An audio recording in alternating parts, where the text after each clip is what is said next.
उत्तर प्रदेश के विधानसभा चुनाव 2022 की सरगर्मी बढ़ गई है। सभी पार्टियों ने अपनी कमर कस ली है और चुनाव लड़ने के लिए अपनी पूरी ताकत झोंक दी है। वह यूपी की सियासत में तेजी से उभर रही भीम आर्मी आज एक राजनीतिक ताकत बनने की ओर बढ़ रही है। विधानसभा के 2022 में एक ताकत के रूप में उभरने की उसकी छटपटाहट कहीं न कहीं बड़े राजनीतिक दलों के लिए खतरे की घंटी का संकेत है। बता दें कि टाइम मैगजीन ने अपने फरवरी के अंक में भीम आर्मी के चीफ चंद्रशेखर रावण को भविष्य के 100 उभरते नेताओं में शुमार किया था। भीम आर्मी ने हाल ही में संपन्न हुए उत्तर प्रदेश के पंचायत चुनाव नतीजों को प्रभावित करके कई बड़े स्थापित सियासी दलों के समीकरण बिगाड़ दिया है। वहीं चंद्रशेखर रावण ने विधानसभा चुनाव के लिए भी रणनीति बना ली है। तो आइए आपको बताते हैं कि विधानसभा चुनाव के लिए क्या है चंद्रशेखर रावण के प्लान, किसका देंगे साथ और किसका बिगाड़ेंगे खेल। चंद्रशेखर ने एक अखबार को दिए इंटरव्यू में अपने रणनीतियों पर चर्चा की। चंद्रशेखर से जब पूछा गया वो भीम आर्मी के जरिए सक्रिय थे तो फिर उन्हें पार्टी क्यों बनानी पड़ी। भीम आर्मी चीफ ने जवाब दिया, हमारा मानना है कि जिसका दल नहीं होता उसकी किसी समस्या का हल नहीं होता। आज सत्ता तानाशाह है, बोलने वाले पर मुकदमे लगा देते हैं। ऐसे में अपनी लड़ाई किसी दूसरे के भरोसे नहीं छोड़ सकते थे। भीम आर्मी से सामाजिक परिवर्तन किया और अब राजनीतिक जड़ें मजबूत करने निकले हैं।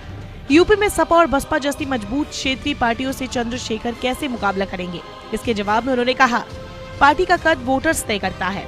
हम संसाधन विहीन जरूर है लेकिन वही हौसला रखते हैं। बाइक साइकिल से गांव-गांव जाकर लोगों को जगा रहे हैं। हमने तो कांग्रेस उम्मीदवारों की जमानतें जब्त होने का समय भी देखा। भाजपा और जनसंघ की 2-2 सीटें आती थी और आज पूर्ण बहुमत की सरकारें हैं। मायावती कई बार चंद्रशेखर पर टिप्पणियां कर चुकी हैं, लेकिन फिर चंद्रशेखर ने चुप्पी ही साधी। उनका कहना है कि मेरा सवाल है, बहन जी जिनसे वोट मांगती है, जिन्हें अपना मानती है, उन पर अत्याचार के वक्त क्यों चुप रहती है, आंदोलन क्यों नहीं करती। उन्होंने तो कहा था वोट हमारा, राज तुम्हारा नहीं चलेगा। इसके उलट लोकसभा में रितेश पांडे और राज्यसभा में सतीश मिश्रा बसपा के नेता है। इसमें दलितों का नेतृत्व कहाँ है।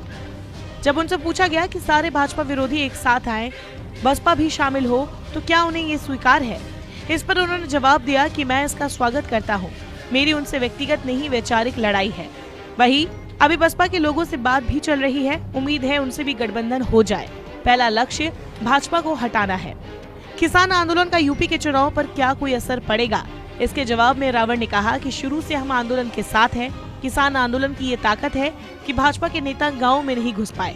पश्चिमी यूपी से 2019 के लोकसभा और 2017 के विधानसभा चुनाव में भाजपा ने सबसे ज्यादा सीटें जीती।